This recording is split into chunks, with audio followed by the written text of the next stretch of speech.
of 10 and a low of 2. Kinside Castling.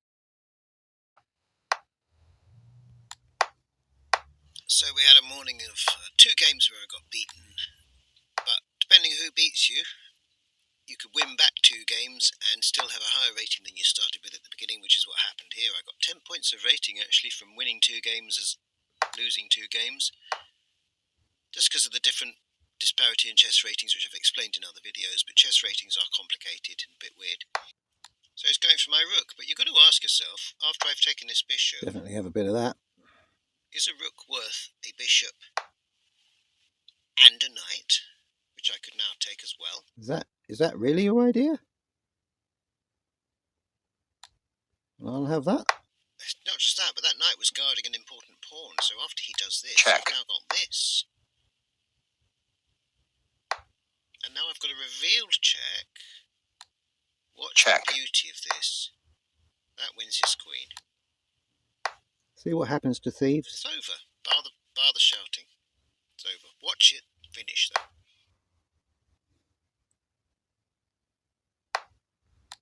Check.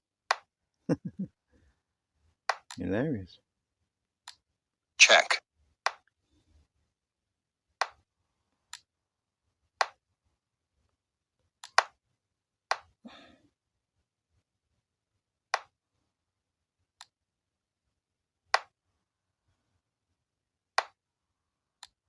Check. Check.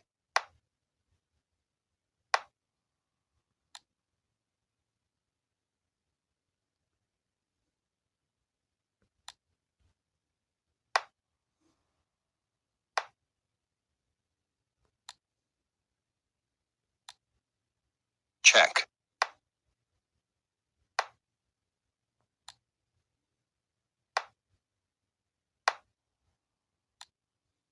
Check. It has to be said, I'm not doing the best job of this. I could have ended this a lot earlier.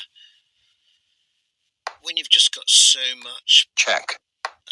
extra power, it's easy to get sloppy. And you should still try and make your finish elegant. Check. This was a little bit sloppy, I have to admit, Check. because it was too easy.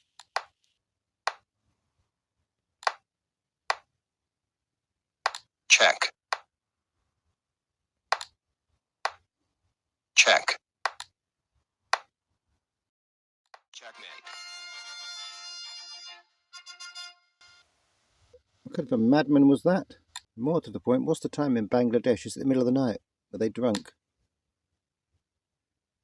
At least I've won a game this morning. It's got me right up, so they must have been a highly rated player, I reckon. It says expert 2081. Got a Russian now. Maybe I'll have a decent game now to finish off. Give him a classical Russian game. Generally best to bring out the opposing knight in this situation, generally. Let's get ready for this idea. Kinside Castling.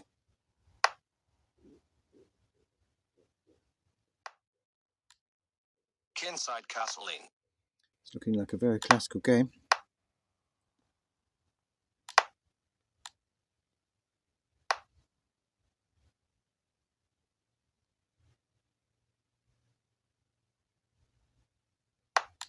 Got to start looking out for that pawn fork on e5. Could win a piece of mine. Also, I should have unpinned Looking my for that pawn king fork. from his bishop at this point. He's clearly getting that bishop ready to I'm just laser going me to have later. to And I didn't see it. You'll see that it does actually happen later. It gets lasered. end up hopping the other knight over, I think. I think that's what's going to happen. We could accelerate that process a little bit.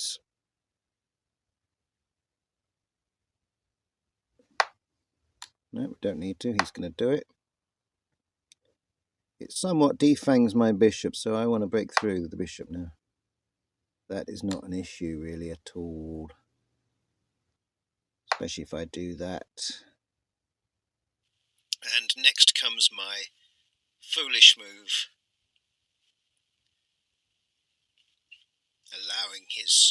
D pawn to have movement, potentially revealing that attack. But you'll see how his nefarious, wicked plan all unfolds. It would have been avoided if I recaptured towards the centre. I just don't see a problem with him taking that knight, to be honest.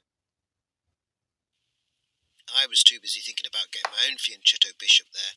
Capture towards away from the centre here, which was a big mistake. You see how it's revealed?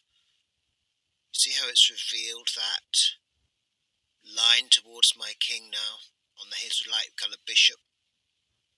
So now if my bishop moves at all, I've got problems. I should have moved the king at least at this point, if not earlier, but I should have certainly moved my king now into the corner or to the right. Either way would have been better than leaving it there.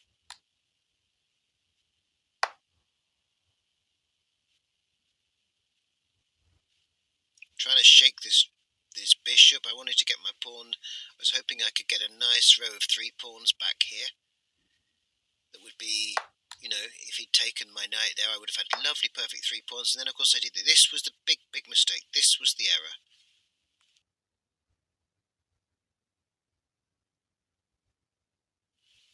What I don't appreciate is the way he slow rolls me here, because I'm pretty sure he must have known that trap was sitting there. But he slow rolled me. Check.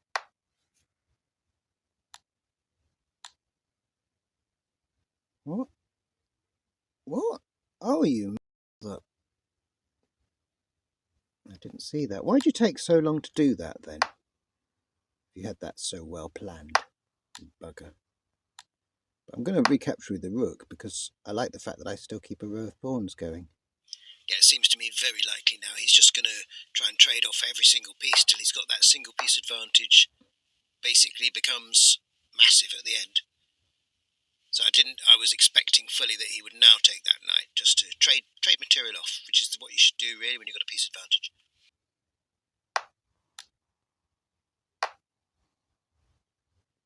The one thing I've got going for me is that my pawn structure is absolutely back together, and I have a pawn extra. I don't now, of course, but I think still structurally I'm slightly better defended for now, slightly more organised.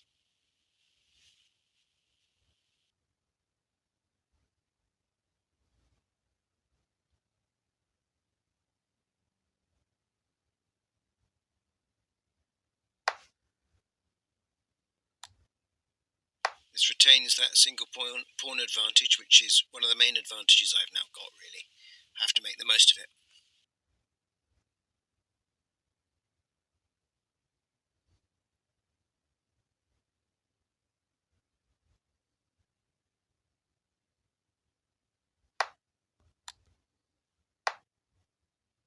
He decides to keep the knight and let the bishop go.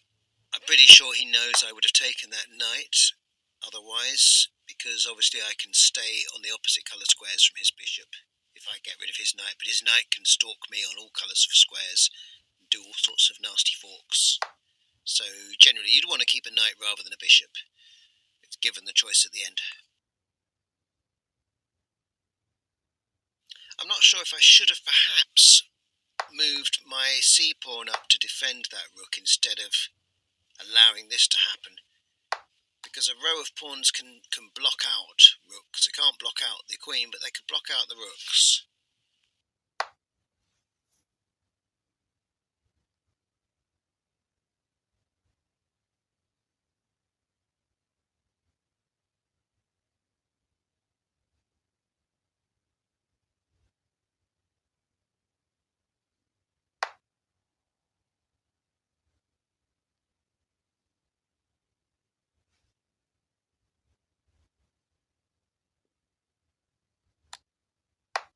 Surprisingly moved his knight to the edge of the board, and I've got the knight's diamond covered now. What I call, the chevron that it is attacking on is completely covered, almost the way that a bishop would cover it, but here it's done with pawns. If I could just but move my g-pawn forward, I could potentially win that knight now. He knows, and he creates a rescue hole for it. I'm not convinced that's a good idea at all. I think it was wrong for him to move it to the edge of the board in the first place. He should have done a knight's tour all the way around the other side to come down into the centre.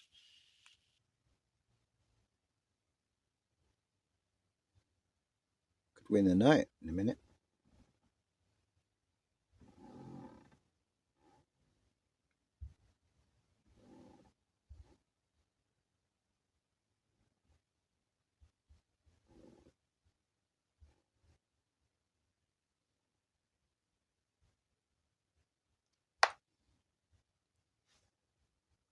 Check.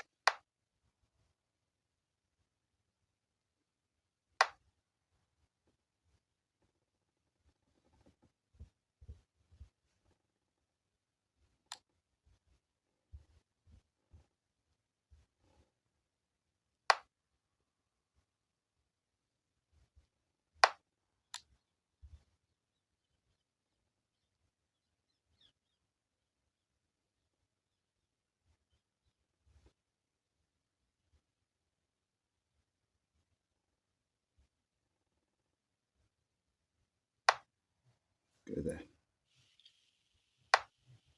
Yeah, fabulous square for my queen here. He can't check me. Well, I suppose he can.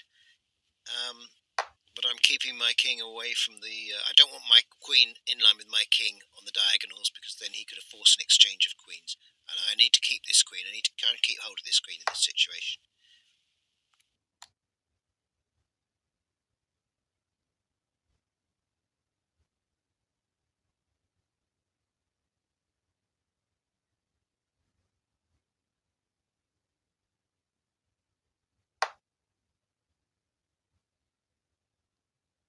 Try taking that pawn, but I don't see where that's going to get you.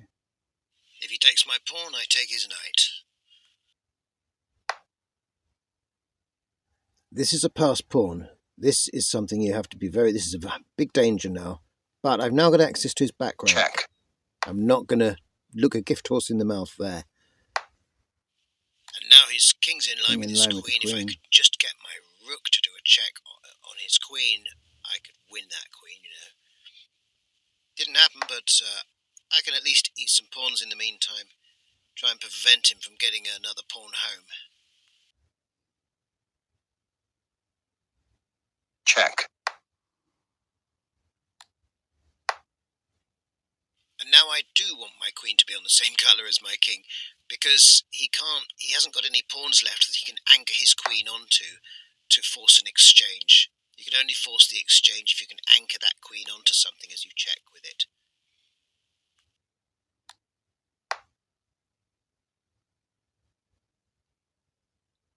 This is obviously a classic poisoned pawn. If he takes with the queen, I will grab his knight. He can take it with the knight. He could capture it with the knight, of course, but then I get to capture his pawn with check, retaining my pawn advantage and taking check, getting ahead with check, gaining a move. So he instead advances his c-pawn, which I can actually just take with my rook. Of course, he can check me then with his rook, but at least I can grab that pawn for nothing. And a pawn on the 7th rank should always be taken if you can. I went for this idea. It's another poisoned pawn, kind of. If that was the right move or not. I thought it kind of kept the... You've got to also try to keep the situation relatively complex, where you've got someone with a piece advantage at the end game. You've got to try and keep some complexity going so that hopefully they'll make a mistake somewhere. I'm trying to see where I can check him. I was surprised he moved into the gap there, closing up his queen's access. There, and maybe, like that. Making it far safer for me to exchange off this pawn now, potentially. Here, I'm just getting my queen onto the same colour squares as his king so that I can do some checks by moving onto different white squares diagonally.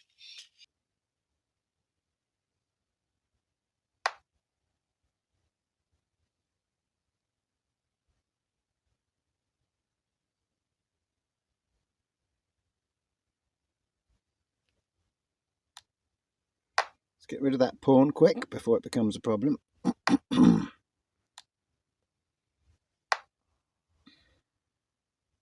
And advantage. I'd need to go back to kind of see how that happened, because I didn't quite notice it when it happened, obviously.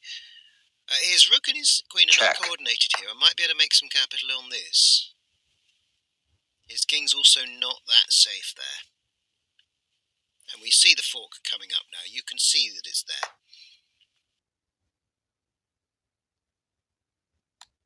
Check.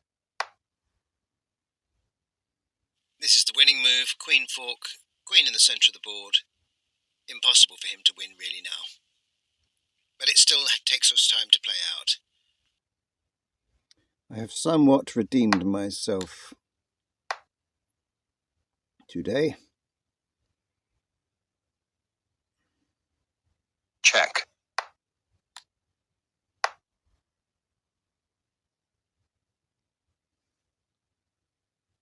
Check.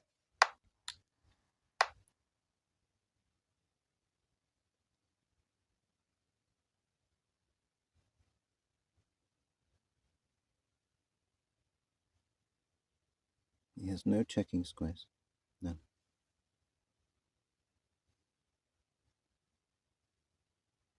How the tide has turned, eh? Look how strong my position is now, because my king and queen are in the middle of the board and I've got those 2 extra pawns.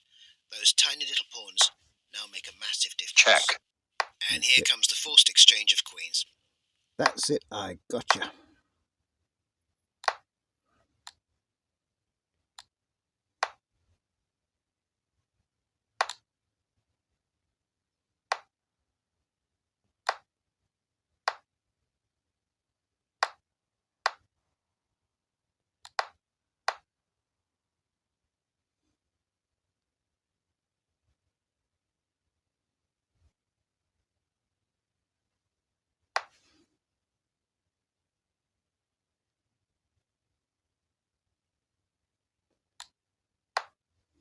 I'll admit I made a bit of a hash of this. I could have done a better job trying to get in front of those pawns.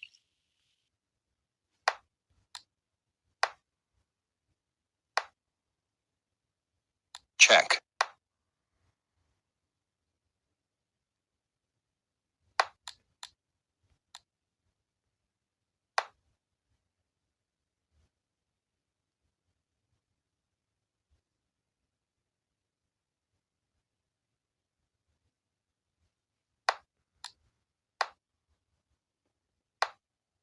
It's very difficult to get a pawn home if the opponent's king is in front of it. You should always try and be in front of your pawns. But what I do have here is the opportunity to just let him take that pawn and then get over to his pawns and be in front of my other pawns before he can get there. So it's a question of too many plates spinning. So that's the idea here. Just going to run over, grab those, and he really can't win now.